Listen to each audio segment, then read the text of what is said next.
Hello everyone, this is Dr. Manohar KN, consultant physician and diabetologist at Sharda Medical Center and also Manipal Hospitals, Bangalore.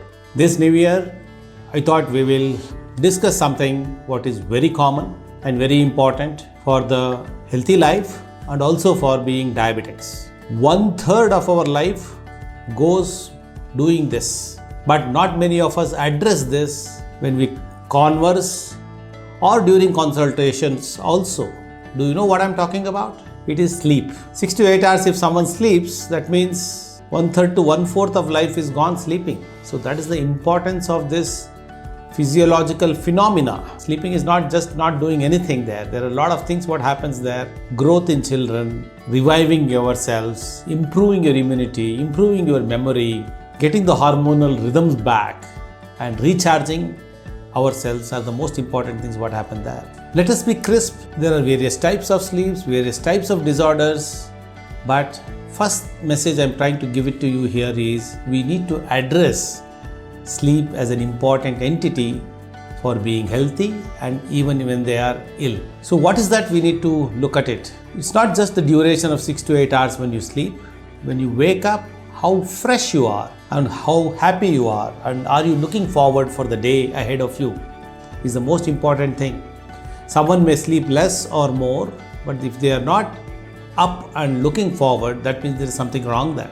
We need to introspect and address that issue. If you come to diabetes, more than 50% of the diabetics have some or the other sleep issues. Could it be just due to the high sugars itself? Urinary infections, frequent urinations, especially if there is a prostate issue or a kidney issue, or it could be stress or any other sleep disorders which can be seen in general population, more so in diabetics like anxiety, depression, restless leg syndrome and so on. So when you wake up and if you're not fresh, ask this question to yourself and discuss with your healthcare physician. Another most important aspect what I would like to touch on is snoring. If someone is snoring or roaring at night, traditionally by our culture we say he is sleeping like Kumbhakarna tara nidde ಮಾಡ್ತಾ ಇದ್ದಾನೆ. It's good? Not at all. Someone who is snoring is not at all sleeping. I always give this analogy. If this is the mouth, if this is the oral cavity and this is the lungs, if this is normal, when we sleep it always collapses because the muscles relax, but still there is enough place for the air to move in and move out. But if someone has a small airway, who is overweight, or there is central fat which is more, this space for air exchange becomes much less. So this less. And what happens when you sleep? You don't get enough oxygen and the brain appears very stressed. So brain will keep sending signals. Hello, get up, breathe properly. The oxygen is not enough. So you must have noticed people turn and toss during the sleep when they are snoring. Also that instead of this much air, only this much is going, and that also requires a negative pressure to build in. Like that sound comes because they have to suck in that air extra. Some people may even stop breathing and suddenly wake up with nightmares or some vivid dreams or some anxiety. These are all part of sleep apnea, one of the most neglected entity in the world. I always tell the patient, but it is very difficult to convince a patient or a person that snoring, especially if there is a spillover that morning they are not fresh, they are not focused, they are having poor memory, they are irritable and they doze off while sitting, watching TV. Sometimes to make matters worse, when they are driving they doze off. So it is a very hazardous situation which needs a lot of recognition, especially if someone is a driver. I always tell, driver may have more lives in his hands than a doctor at any given point of time. So that's the importance. There is a lot of link between sleep apnea, what we call it as snoring, which spills over into daytime issues, sleep apnea.